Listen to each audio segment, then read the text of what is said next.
Hello everyone, you are all welcome to lecture number 725 and today's topic is isoprene rule, classification of terpenes and their chemical properties. So I will be discussing one by one. In the first lecture I have already mentioned that what are the natural sources of terpenes or terpenoids generally, and I have already told you that all the terpenes, they are essential and they are volatile, they are organic compounds and they are not benzoidal. They can be monocyclic, they can be cyclic, they can be open chain, but they are not 6 pi electrons delocalized in the form of benzene ring. They are non-benzoidal and they are mainly used in pharmaceutical industries and perfumery industries. So all the terpenes, they are made up of the simplest unit, that is called isoprene units.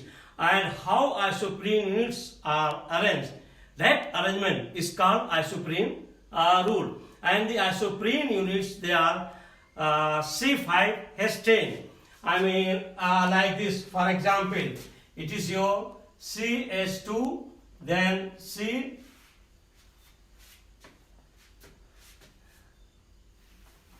then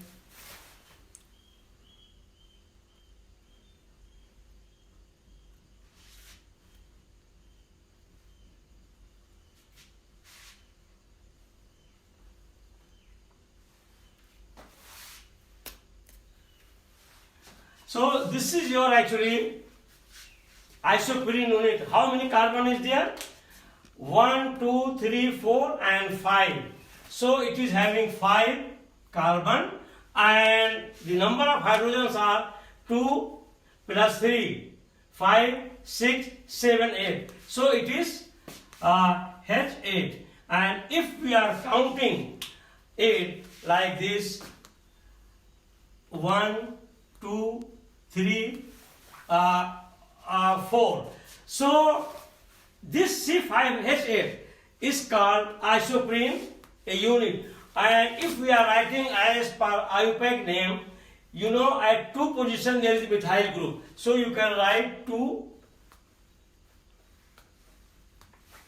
methyl, and at 1 there is carbon double bond, and at 3 there are carbon double bond. So 1, 3, how many carbon is here? 1, 2, 3, 4. Buta,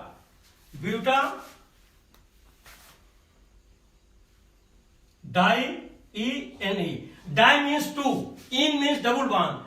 1, 2, 2 double bond, di-in. So the other name of this isoprene unit is 2-methyl 1,3-butadiene, and it is commonly written like this.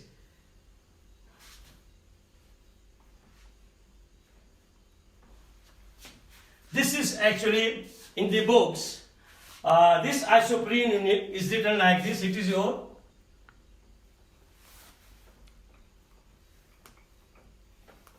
isoprene unit. And this crowded area of isoprene unit, this is called crowded area. So it is called head. And less crowded area is called tail. So it is having, this isoprene unit is having head and tail position. And once they are arranged in head and tail fashion, it is called isoprene rule. For example, if it is like this and like this, then so it is your head, it is your tail, it is your head, it is your tail.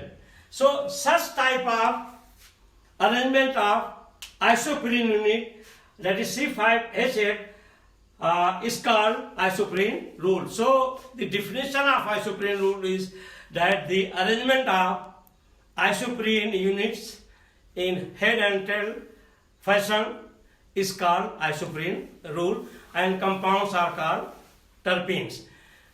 Now come to classification of terpenes. Terpenes are classified on the basis of number of isoprene units, that is C5H8. If there is only one unit, it is called hemiterpene. If there are 2 units of isoprene, it is called monoterpene. If there are 3 units of C5H8, it is called sesquiterpene. And if there are 4 units of isoprene, it is called diterpene. And if there are 6 units of isoprene units, it is called triterpene. And if there are many millions of isoprene units, it is called polyterpene. That is in the case of rubber. Rubber is same, made up of millions of isoprene units, and it is called rubber. So this is your classification of terpene. Classification of terpene you can define as the multiplication or increment of the number of isoprene units C5H8 is called classification of terpene. Now come to chemical properties of terpenes or terpenoids. Actually, the chemical properties, when we are saying, it is mainly to determine the functional groups and how they are reacting. That is the chemical property of terpenes. For example, some terpenes, they contain unsaturation, double bond. Some they contain alcoholic group. Some they contain keto group. Some they contain lactone. Some they contain ether group. So there are a lot of different type of functional groups are present in different terpenes. And on the basis of reaction, on the basis of oxidation, in the presence of oxidizing agent like 1% potassium permanganate or chromic acid, the determination of these functional groups in different terpenes, that is called the chemical properties of each terpene.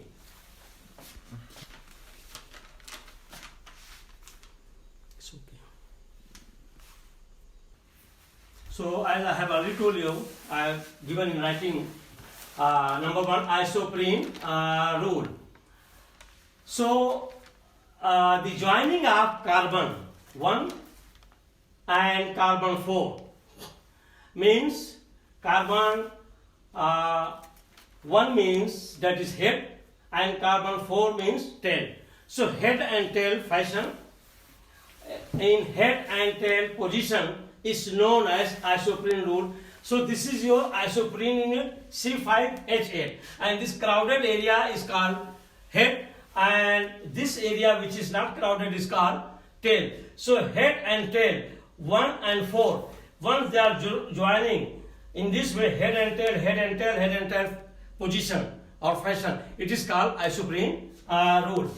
Number 2, classification of terpenes. I have already told you that it is the number of isoprene units present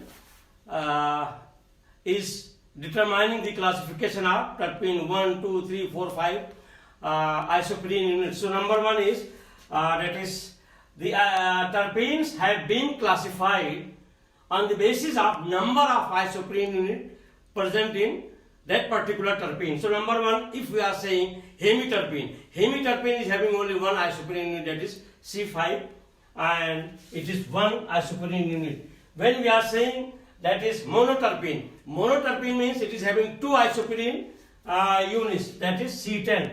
And number 3, sesquiterpene means it is having 3 isoprene unit, and that is your C15. And then number 4, that is diterpene means it is having 4 isoprene units, and it is C20. Then triterpene means it is having 6 isoprene unit, and that is your C13. And after that, polyterpene means infinity, millions and millions of isoprene units they join together, it is called polyterpene. So in this way, the classification of terpene is on the basis of a multiplication of isoprene unit.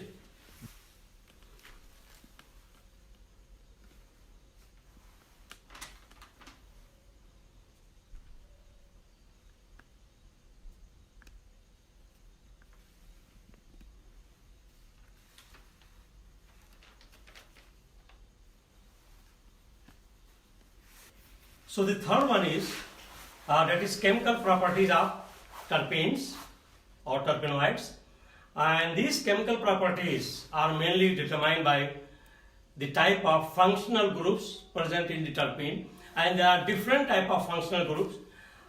Those functional groups may be aldehyde, may be alcohol, may be ketone, may be ether, may be phenolic. So all I have given here.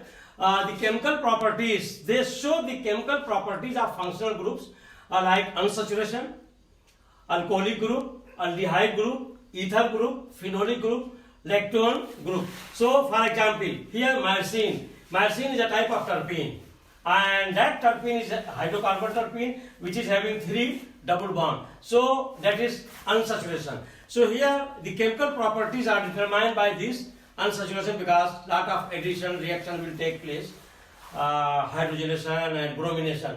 Then number this one citral.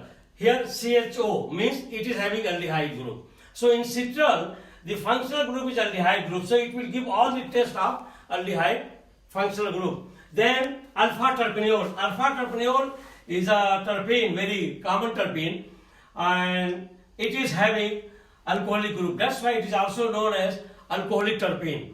So it will give all the test for the presence of alcohol.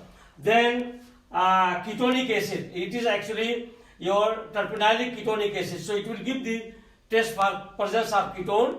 Then this one is ether group, and that is in myristicin. In myristicin, the ether group is there. Then terpenylic acid. In terpenylic acid, there is lactone group formation. And then phenolic group means when this grouping is there, that is in thymol, where the hydroxy group is attached to aromatic ring, then it will be phenolic. So all these functional groups, they are present, and they are showing the chemical properties of all these terpenoids. And when I will be discussing the structure, then we will be discussing all these functional groups.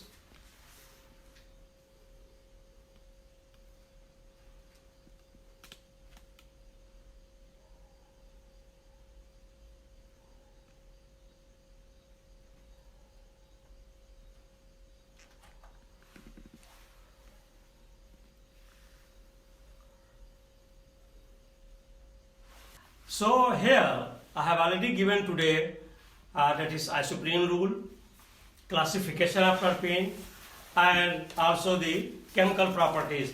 Actually, for terpenoidal chemistry to enjoy, you must have very basic concept of all these functional groups and their structures, isoprene rule. Only then you can understand very well. And what I will be doing, first I will take some few individual terpenes. I will try to determine their structures, because this course is at the level of part 4 undergraduate BSc honors in chemistry, or masters in pharmacy or in chemistry, or sometimes these courses are offered in biochemistry department also. So for these students of graduate and postgraduate level, they must understand how to determine the structures of individual terpenes, because just only reporting their chemical physical properties, even technician can do this after reading on Google library. So students, those who are doing the deep chemistry of pharmacy, pharmacognosy, in pharmacognosy I don't think they are determining the structure. They will only discuss the taxonomy of the plant origin, and from there how these compounds are isolated. But even in pharmacy also, if they are doing pharmaceutical chemistry, I am sure, or natural products, definitely they have to go to determine the structure of the individual terpenes. So after taking some individual terpenes, then I will give some plant natural sources to isolate the terpenes. Once again, thank you very much for watching the lecture.